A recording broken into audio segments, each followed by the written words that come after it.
Form में हमारे पास आते हैं। तो हम लोग कोशिश करेंगे मेजॉरिटी इसको टच करा जाए।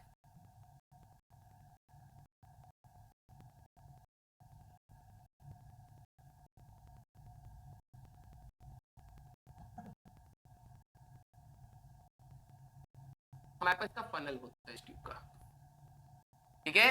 इसके अंदर हमारे पास पूरा का पूरा पहले पानी भरा होता है, जरा ध्यान से देखिए, पहले के पहले पूरा पानी भरा होता है,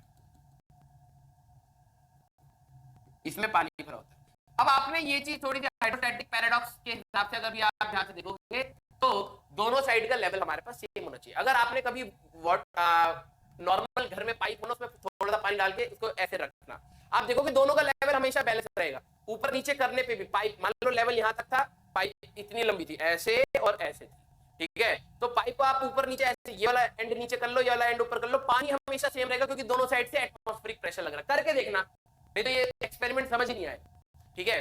तो आप पाइप को ऊपर नीचे कर लो, वाटर का लेवल सेम ही रहेगा। मैं पाइप को नीचे नीचे लाते लाते जैसे करूंगा ना, एक एंड पर इस साइड से जैसे मैं इसको नीचे ले जाऊंगा तो पानी यहाँ से ओवरफ्लो होना स्टार्ट होगा, तो लेवल दोनों का एक साथ कम होगा। मतलब मैं जैसे इसको नीचे लाऊंगा तो पानी यहाँ से भी गिरेगा, मतलब पानी का लेवल यहाँ से गिरेगा क्योंकि ओवरफ्लो होता चला जाएगा, ठीक है। तो ये था।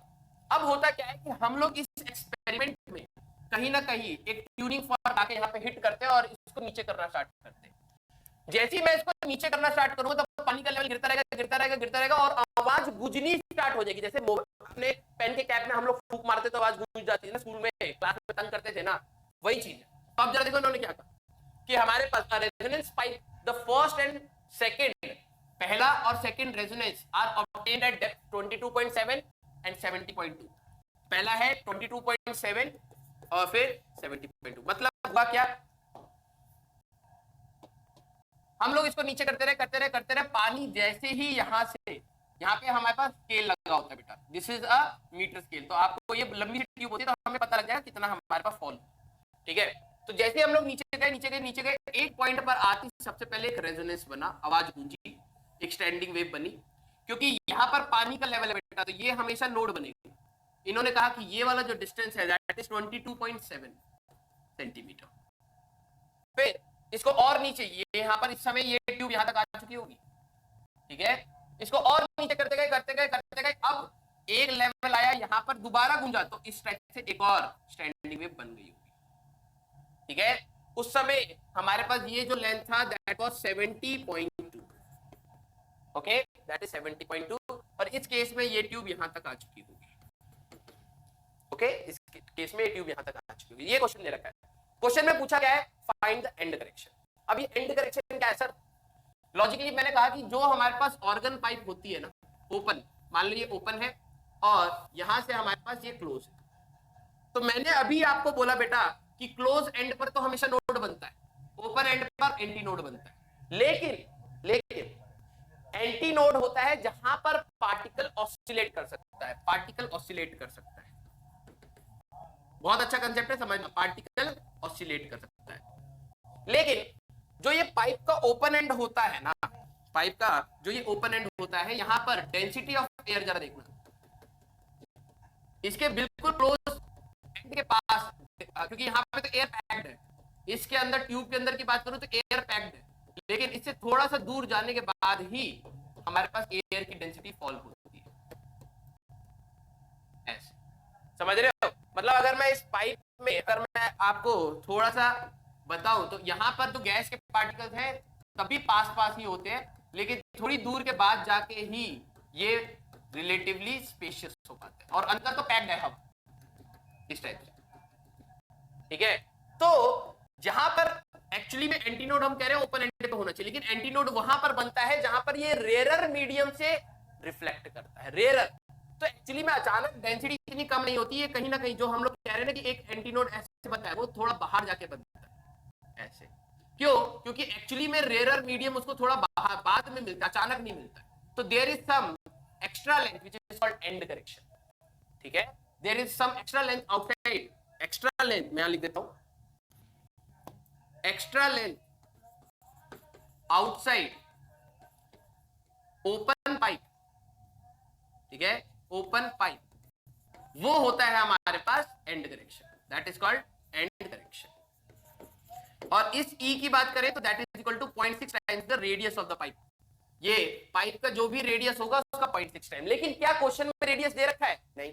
अगर क्वेश्चन में रेडियस दे रखा होता तो एंड करेक्शन नहीं पूछता, हमें ये सब लेंथ पूछता, तो उसको कंसीडर करना है। आधे बच्चों को ये क्वेश्चन जब पूछा जाता है ना, उनको ध्यान नहीं रहता ये रेडियस क्यों दे रखा है। रेडियस अगर दे रखा है तो आपको एंड करेक्शन लेना है, लेकिन इस क्वेश्चन में रेडियस नहीं दे रखा था, और अगर रेडियस नहीं दे रखा तो मैं सीधे कह सकता हूं कि हमारे को एंड करेक्शन लेना है। ठीक है, मतलब एंड करेक्शन पूछा है तो ये मानना है कि ये जो एंटी नोड बन रहा है वो थोड़ा बाहर बन रहा है। तो अभी तो हम लोगों ने बात करा था ना, जरा देखो कितना सुंदर क्वेश्चन है, कितना आसान है, मजेदार। यहाँ एंटी नोड, यहाँ नोड है ना। तो पहले वाले की बात आई तो एंड करेक्शन ई मान लो यार, तो 22.7, ठीक है, 22.7 plus and correction he anti node और नोड के बीच का डिस्टेंस है, दैट इज लैम्डा बाय 4। ये आ गया, ठीक है। अच्छा, और जब इस वाले केस की बात है तो हमारे पास 70.2 प्लस एंड करेक्शन, ठीक है। ये वाला देखो हमारे पास 70.2 था और एंड करेक्शन थोड़ा सा आगे था, तो नोड और नोड के बीच का डिस्टेंस ये वाला जो हमें को पता है बेटा, that is lambda by 2 plus lambda by 4, ठीक है। तो ये हो जाएगा 3 लैम्डा बाय 4। क्या गया, ठीक है। दोनों का रेशियो ले लो यार, हमें तो एंड करेक्शन चाहिए था ना। तो 22.7 plus e upon 70.2 plus e equal to lambda by 4 और 3 लैम्डा बाय 4। तो लैम्डा से लैम्डा उड़ा दो, 4 से 4 उड़ा दो, तो 3 इंटू, अब तुम सॉल्व कर लेना भाई, plus e equal to 70.2 plus e. Question में आपको एंड करेक्शन बताना था, सॉल्व कर लोगे। तो क्वेश्चन का लेंथ, अब तुम कहोगे सर ये इतना लेंथी क्वेश्चन नहीं था, ये तो मैंने समझाया है ना। अगर देखो तो लेंथ तो यही है बस हमारे पास, ये जो चीज मैंने आपको बताई ये तो मैंने डायग्राम बताया, नहीं तो क्वेश्चन तो मैं सीधे फटाक से बता सकता था, ठीक है। तो एंड करेक्शन आपको यहाँ पर सॉल्व करना है। याद रखना अगर क्वेश्चन में रेडियस दिया होता तो आखिरी में जोड़ के चलते हैं, मींस सीधे आप ये नहीं करोगे, सीधे आप ये नहीं करोगे कि एंटी नोड और नोड के बीच का डिस्टेंस होता 22.7, नहीं, उस समय प्लस ई आपको जोड़ना पड़ता। और एंड करेक्शन आ गया तो रेडियस ऑफ द पाइप भी पूछा जा सकता है, that is given by 0.6 times the radius of the pipe, तो वो भी आप सॉल्व करोगे। ओके, चला जाए अगले पे। स्टेशनरी वेव, हमारे पास एक स्टैंडिंग वेव है जो y की वैल्यू देती है बेटा 2a sin kx, ठीक है, sin kx cos omega t, मैंने बताया था अभी। दिस देखते ही पता लग जाना चाहिए this is standing wave equation, ठीक है। यहां पर x की वैल्यू 0 पर पूरा एम्पलीट्यूड, दिस इज एम्पलीट्यूड, ठीक है। और अगर मैं एम्पलीट्यूड की बात करूं तो at x equal to 0 amplitude is coming out to be 0, means यहां पर ये नोड से स्टार्ट हो रहा है, ठीक है, नोड से। अच्छा, in a closed organ pipe is the result of a superposition of, हमारे पास स्टैंडिंग वेव, दो वेव्स के सुपरपोजिशन से, इंटरफेरेंस भी दो वेव्स के सुपरपोजिशन। तो स्टैंडिंग वेव की अगर बात करूं तो उन्होंने कहा कि एक वेव तो ये है a sin omega t minus kx, दूसरी वेव कौन सी होगी इन चारों में से, रिजल्टेंट ये आना चाहिए, ठीक है। तो अगर मैं ध्यान से देखूं बेटा तो इसको मैं ऐसे लिख सकता हूं, a sin a cos b minus cos a sin b। अब आधे बच्चों को यही याद नहीं होता, ठीक है, ये तो याद करना पड़ेगा भाई। स्टैंडिंग वेव में इस टाइप के क्वेश्चंस कई बार आए हैं, sin a लिख लो कॉपी में, sin a plus b sin a minus b cos a plus b cos a minus b, ये चारों फॉर्मूले आपको कहीं ना कहीं याद होने चाहिए क्योंकि कई बार क्वेश्चन घुमा घुमा के ये पूछा गया। अब बात ये है कि इन चारों में से कौन सा ऑप्शन, याद रखना बेटा स्टैंडिंग वेव्स कब बनती है, जब एक वेव हमारे पास इस डायरेक्शन में जा रही हो और दूसरी वेव इस डायरेक्शन में आ रही हो, फ्रीक्वेंसी सेम होनी चाहिए, ठीक है, डायरेक्शंस अपोजिट होनी चाहिए, पहली बात, ये तो कंडीशन है ही है, ठीक है, इसके बिना तो कोई काम ही नहीं बनेगा। तो वेव की डायरेक्शन देखनी बताई थी ना, मैंने कहा था जब ओमेगा टी माइनस है, जब यहां पर देखो माइनस है तो अपोजिट साइड, तो ये हमारे पास पॉजिटिव डायरेक्शन में जा रहा होगा, यहाँ पे भी प्लस, दोनों का साइन सेम, दोनों का साइन सेम, दोनों का साइन सेम, तो ये हमारे पास नेगेटिव डायरेक्शन में ट्रेवल कर रही है, तो कहीं ना कहीं स्टैंडिंग वेव तो बना सकती है, ठीक है। तो पहली बात, अगर ऑप्शन में कोई ऐसा होता कि सबका माइनस माइनस माइनस और एक प्लस होता, सीधे टिक कर देना, क्योंकि अपोजिट डायरेक्शन स्टैंडिंग वेव के लिए हमारे लिए इंपॉर्टेंट है, ओके। तो अब आपको क्या करना है, चेक करना है, ऑप्शंस में से ढूंढो, जैसे मैं बी ऑप्शन का बताता हूं, ठीक है। यहां पर अगर मैं देखूं तो इसको अगर सॉल्व करते तो माइनस ए साइन ए कॉस बी, क्योंकि प्लस है तो कॉस ए साइन बी, ठीक है, ये आता। ऐड करके देख लो, ये माइनस होता तो ये भी माइनस, ये भी माइनस, तो ये हमारे पास अगर हम लोग देखते हैं दोनों को ऐड करके देखते हैं, ठीक है, तो हमारे पास माइनस और माइनस ये दोनों तो ऐड होके हट गए, ठीक है, यही होगा ना, ये दोनों तो हमारे पास कट जाएंगे, तो यहां पर आ जाएगा 2a sin kx cos omega t, ठीक है, माइनस के साथ आएगा ना, ठीक है, माइनस के साथ आएगा। तो अगर हम लोग देखें तो हमारे पास रिजल्टेंट आना चाहिए था 2a sin kx cos omega t, और अगर हम लोग इसमें माइनस नहीं लेते तो ये आता हमारे पास cos kx sin omega t, नहीं ये तो हमें चाहिए नहीं। cos वाले को जरा देखें तो cos से cos भी नहीं, तो हमारे पास यही ऑप्शन बेस्ट बचेगा। आपको सुपर इम्पोज, मैंने क्या कहा कि बेटा sin a प्लस b का फॉर्मूले लिख के देखो, चारों को एक्सपैंड कर लो, ठीक है, हिट एंड ट्रायल नहीं होगा, sin a plus b sin a minus b cos a plus b cos a minus b, आपको सारे लिखने पड़ेंगे भाई, ठीक है। cos वाले तो मैं सीधे इसलिए हटा रहा हूं, cos a cos b minus sin a sin b, तो उसमें cos और sin एक साथ आते हैं, तो हमारे पास यहाँ पे sin और cos अलग अलग है, तो बेसिकली sin के ही फंक्शंस हो सकते थे, ठीक है, इसीलिए मैं b और c पे सबसे पहले चेक कर रहा हूं, ठीक है। जब आप इसका माइनस नहीं होता तो प्लस होता, तो ये जैसे आप इन दोनों को ऐड करते तो 2 cos kx sin omega t बनता, लेकिन यहाँ पे cos kx नहीं sin kx है, तो दूसरा ऑप्शन बेस्ट है। हिट एंड ट्राई लगाना पड़ेगा, और आपको मैंने कंडीशन बता दी, डायरेक्शन अपोजिट होनी चाहिए, फ्रीक्वेंसी सेम होनी चाहिए, ओमेगा देखो सभी का सेम, ओके, इस टाइप से। An observer move towards the stationary source, मान लो सोर्स है, ठीक है, और एक ऑब्जर्वर है, मतलब मान लो यहाँ पे एक स्पीकर बज रहा है, डिक्चेक डिक्चेक, ओके, और ये ऑब्जर्वर है, उसने देखा भाई डीजे बज रहा है, चलो हम भी जाके थोड़ा सा नचिया ले, ठीक है, तो नचियाने के लिए गया वहां पर। An observer move towards the stationary source of a sound of frequency n, यहाँ पे जो फ्रीक्वेंसी है इसकी n है, the apparent frequency heard by him is 2n, इसको जो सुनाई दे रही है दैट इज 2n, ये इसके साइड जा रहा है, तो वेलोसिटी ऑफ ऑब्जर्वर, ठीक है, इसको सुनाई दे रहा है 2n। If the velocity of sound is, velocity of sound हमें दे दिया है 332, ठीक है, then the velocity of observer, इसकी ये वैल्यू निकालनी है, तो this is based on the Doppler effect, ठीक है, जब भी हमारे पास there is a relative motion between source and observer, definitely हमें जो आवाज की फ्रीक्वेंसी सुनाई देती है या फिर पिच सुनाई देती है दैट इज डिफरेंट।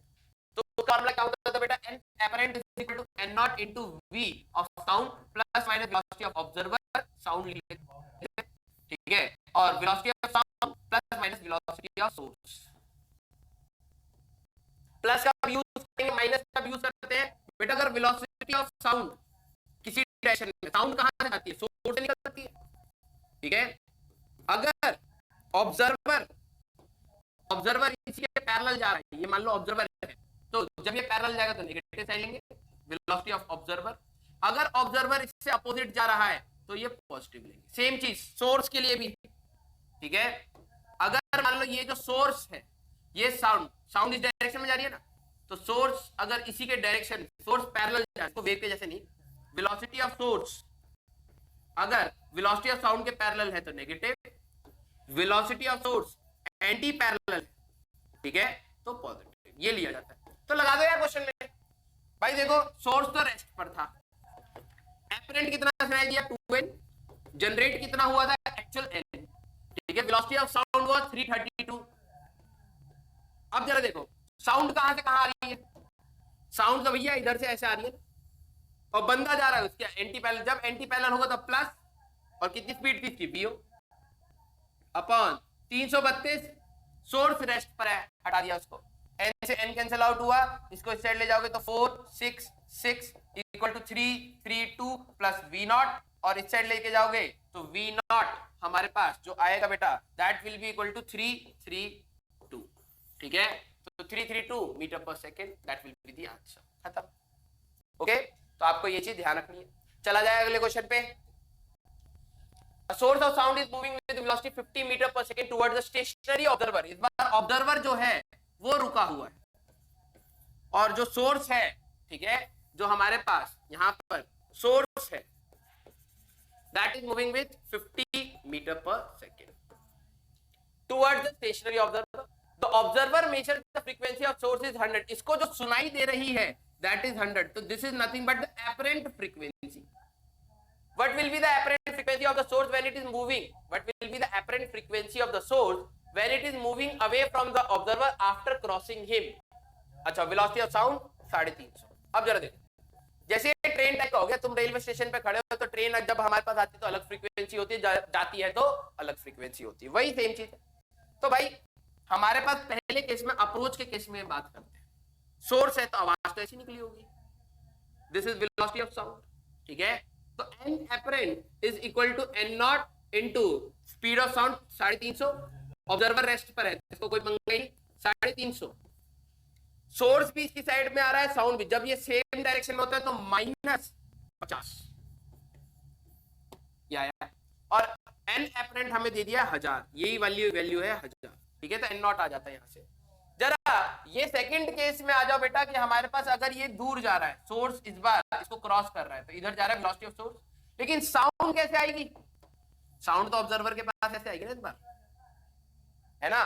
सोर्स उधर जा रहा है, साउंड तो ऑब्जर्वर के पास आएगी ना, साउंड उधर थोड़ी ना चली जाएगी, साउंड तो हर डायरेक्शन में। तो हम लोग सोर्स टू ऑब्जर्वर की बात करें, तो इस बार जो एपरेंट फ्रीक्वेंसी मिलेगा, तो जनरेटेड फ्रीक्वेंसी एन नॉट जो पहले जैसी है, इनटू अभी भी वो रुका हुआ है तो 350, ठीक है, 380 लग रहा है, 350 अपॉन 350। अब जरा देखो, सोर्स इधर जा रहा है और साउंड इधर, एंटी पैरेलल तो प्लस, ठीक है, हमारे पास 50 ये आ गया। हमें एन ए प्राइम सेकंड वाला चाहिए था, तो दोनों का रेशियो ले लो, N A prime by 1000, N naught cancel out हो जाएगा, ठीक है, 350 कैंसिल आउट हो जाएगा, तो ये हो जाएगा हमारे पास 350 प्लस 50 तो 400, और 1000 का इनवर्स में आएगा, ऊपर चला जाएगा 300 कैंसिल आउट, तो ये हो जाएगा हमारे पास एन ए प्राइम, तो 3000 बाय 4, तो ये हो जाएगा हमारे पास 1500 बाय 2 और 750, ठीक है, 750, that will be the answer. पंगा सिंपल, ठीक है। एक क्वेश्चन और देख लेते हैं। A table is revolving on its axis at 5 revolutions per second, ठीक है। एक टेबल है बेटा जो हमारे पास एक्सिस, मान लो ये वाली इसकी एक्सिस है, इस पे ये 5 RPS that is nothing but frequency आ गया, फ्रीक्वेंसी है तो ओमेगा आ जाएगा, that will be 2 pi nu, तो that will be 2 pi into 5, तो 10 pi, that will be the case, omega आ गया, ठीक है। और a sound of frequency 1000 hertz is fixed on the table at 70 centimeter, इससे 70 सेंटीमीटर की दूरी पर एक हमारे पास यहां पे सोर्स लगा दिया है, ठीक है। अच्छा, the minimum frequency heard by the listener standing at the distance from the table will be, ठीक है। एक मिनट रुको, बंदा इस पे कहीं खड़ा है, ठीक है, तो उसकी मिनिमम फ्रीक्वेंसी को कब सुनाई देगी, हमें ये बताना है, वेलोसिटी ऑफ साउंड, ठीक है, दैट इज 352। अब लॉजिकली समझाओ, अगर आप सोर्स के पास जा रहे हो तब फ्रीक्वेंसी बढ़ती है, या सोर्स से दूर जा रहे हो तब फ्रीक्वेंसी बढ़ती है? सोर्स के पास जा रहे हो या दूर जा रहे हो? दूर। अगर मान लो ये इस टाइप से ऑसिलेट कर रहा है, तो अगर बंदा यहां होता तो उसकी फ्रीक्वेंसी, उसकी वेलोसिटी ऑफ पर्सन यहां होती, इस पॉइंट पर यहां होती, इस पॉइंट पर यहां होती, और इस पॉइंट पर यहां, ठीक है। जो हम लोगों ने एपरेंट फ्रीक्वेंसी का फॉर्मूला पढ़ा by Doppler's, that is equal to velocity of sound, ठीक है, plus minus velocity of observer upon velocity of sound plus minus velocity of source, यही तो पढ़ा। याद रखना कुछ कंडीशंस है इस डॉपलर्स में। पहली चीज, these velocities VO and VS is along the line joining object and source, observer and source at the time of sound creation, at time, ठीक है, at time of sound creation। ये बहुत important है, जिस समय साउंड बनाई गई उसी समय, जैसे मान लो मैं चलते चलते यहाँ पे बोल रहा हूं, तो इसी समय जो मेरी ये वाली आवाज जनरेट हुई यहां से हुई, मैं इसके बाद भले आगे बढ़ जाऊं, लेकिन आप सोर्स यहीं से ही लोगे, ठीक है, उसके बाद हट जाए कोई दिक्कत नहीं है, लेकिन जिस पॉइंट की बात है, ठीक है।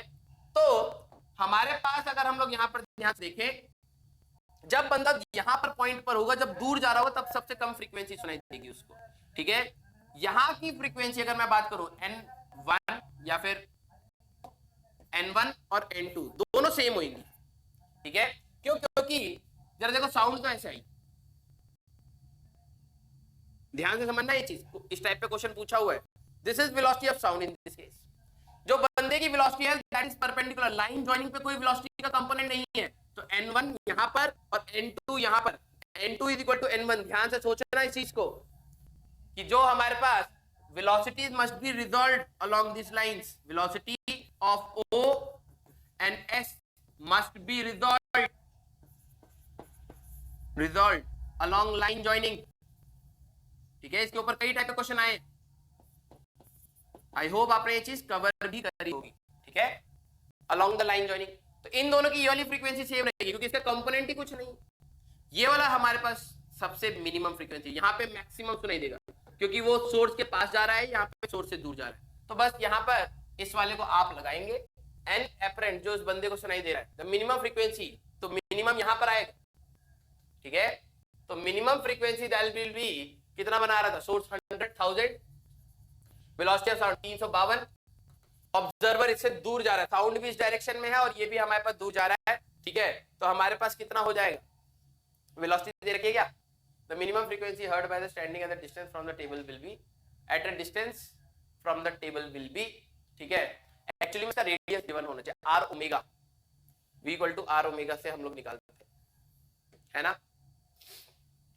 देखो जरा कहीं दे रखा on the table centre from the axis, वैसे तो दे नहीं रखा है लेकिन होना चाहिए। ठीक है, लेकिन फिर भी जो भी ये वेलोसिटी है, मान लो क्योंकि इस बंदे की फ्रीक्वेंसी दे रखी है तो यहाँ पे इसकी वेलोसिटी आ जाएगी r ओमेगा, ये ओमेगा है ना, तो r ओमेगा आपको यहां रखना है। क्वेश्चन इस टाइप का आप प्रैक्टिस करोगे तो मिलेगा, साउंड भी इस डायरेक्शन में, ये भी इस डायरेक्शन में, तो माइनस r ओमेगा और सोर्स रेस्ट पर है 352। इसको सॉल्व करने के बाद आंसर r नहीं दे रखा है इस क्वेश्चन में कि इस टेबल का रेडियस क्या है, ये नहीं दे रखा। तो जो भी रहता है इस टाइप से मैंने आपको अप्रोच बता दिया, आपको अप्रोच यही यूज करना है। ओके, तो आई होप आपको ये सारे क्वेश्चन समझ आए होंगे, कुछ ना कुछ नया भी सीखने को मिला होगा। एडअप करते रहिए, मैंने हमेशा बोला बेटा 1-1.5 घंटे की क्लास में हम लोग सारे क्वेश्चंस तो नहीं कर सकते, लेकिन हाँ जो इंपॉर्टेंट एंड रेलिवेंट टाइप के क्वेश्चन हैं उनको जरूर कर सकते हैं। तो these were the important and relevant type question जो इस टॉपिक में आपको पढ़ने हैं। अपना गिव अप मत करिएगा क्योंकि 11th का लास्ट टॉपिक देखने में टफ लगता है लेकिन है नहीं। अगर आप अपनी एनर्जी जितनी आपने काइनेमेटिक्स में लगाई थी, अगर आप वही एनर्जी आप अगर वेव्स में लगा दो ना, मैं कह रहा हूँ काइनेमेटिक्स से ज्यादा स्ट्रांग हो जाए और इसके क्वेश्चन बिल्कुल खराब ना हो आपके।